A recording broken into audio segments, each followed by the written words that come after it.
নমস্কার বন্ধুরা, এই আমার জিভিউ চ্যানেলে তোমাদের সকলকে আরও একবার অভিনন্দন জানাচ্ছি।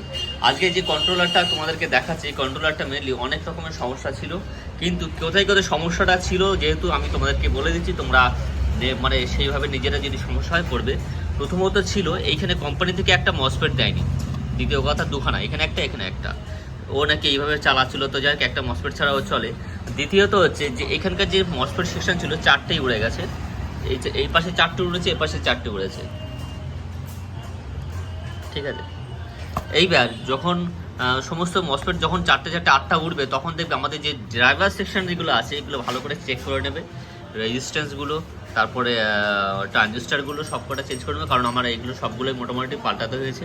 পাল্টানোর পরেও মোটর ঘুরছে না, তখন আমরা কি দেখব, আমাদের যখন মোটর জাম হয়ে যাচ্ছে যখন পাল্টানোর পরে, তখন আমরা দেখবো অবশ্যই যে নিশ্চয়ই আমাদের কোনো মসফেটের কোনো কারণ থাকতে পারে। অনেক সময় মসফেট ভালো থাকলেও আমরা সেটাকে কী করি, অনেক সময় রিডিংটা আসে না, খারাপ মেনশন করে না, কিন্তু মসফেটগুলোকে ভালো করে তারপর সেই সেকশনটা তোমাদেরকে ভালো করে চেক আউট করতে হবে।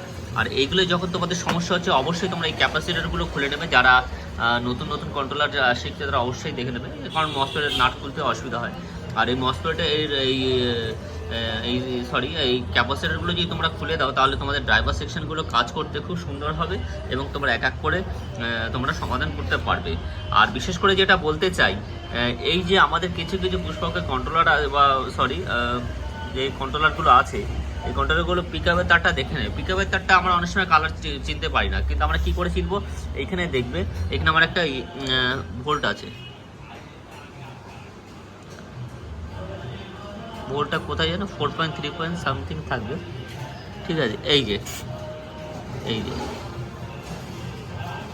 এই দেখতে পাচ্ছ 4.3 ভোল্ট এসভি আর 4.3 ভোল্ট এই, আর এসডি 4.3 ভোল্ট, এখানে নেগেটিভ নিয়ে নেবে একটা।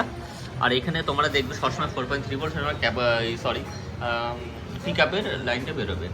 আর এই সমস্ত ভিডিও তোমরা অবশ্যই নিত্য নতুন ভিডিও পাবে। আর এরকম ভিডিও তোমরা যদি পেতে চাও, তাহলে অবশ্যই আমার চ্যানেলটাকে সাবস্ক্রাইব করে রেখে দিও, যাতে তোমাদের নোটিফিকেশান তোমাদের কাছে পৌঁছায় ভিডিও যখন আমরা করবো। তো যাই হোক, সকলে ভালো থাকবেন, সুস্থ থাকবেন, এইটুকু বার্তা দিতে চাইছি। সকলে ভালো থাকবেন, ধন্যবাদ।